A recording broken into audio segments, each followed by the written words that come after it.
So I'm reading this morning in Numbers, which I'll go ahead and tell you is not exactly my favorite portion of scripture to read.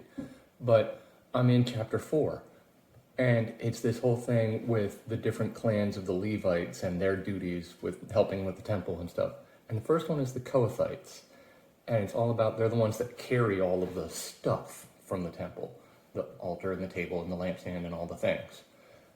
And it has this whole big deal that the priests have to go in first and cover it with a cloth and then put everything together and cover that with another thing and cover that with another thing before the Kohathites can even come in and grab a hold of it to carry it.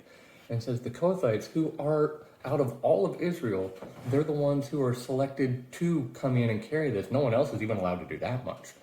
But even these special selected guys aren't allowed to come in and look at it even for a second or they will die. That it's such a, I don't know, special, the word is holy, it means set apart, but it's this special sacred thing that they can't just come in. It's not a sightseeing thing to come in and look around the tabernacle and like, ooh, wow, look at all this stuff, that's really pretty. The gold altar, and it's such great craftsmanship. There's none of that. They're not even allowed to see it. And those are some of the most special ones there are in all of Israel.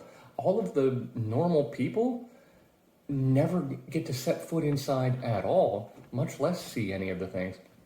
And it just struck me that we have this perspective when you read these things, you look back on the old tabernacle and the temple and stuff, and we, of course, like anybody, you kind of picture what that would be like. And there's people that have done reconstructions of this is what it is, and you can come and tour it, and there's 3D models that you can look at and view through and things. But that's not the point. It was never supposed to be something that we come in and look at.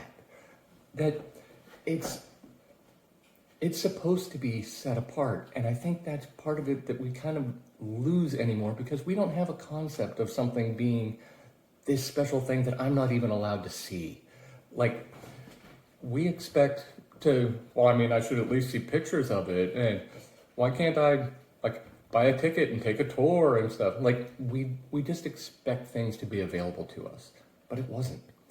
Even for the people then, it's not oh, we're so removed from it that the tabernacle was there and it no longer exists and we can't see it because of that. It's no, we couldn't see it even if we were there. And it's not because I'm a Gentile. Even the Jews couldn't see it. Only the priests were even allowed to enter. And it's just, I don't know, it's more special than I think we generally give it credit for. I don't have a moral to this other than I guess it's really cool that Jesus has changed things up so much for us that we now can just come to him as we are. And he brought the sacred to us, but I think we still need to keep in mind just how special this is. I think we make it too common, and we don't give it the honor that it deserves. We don't give him the honor that he deserves. That's all.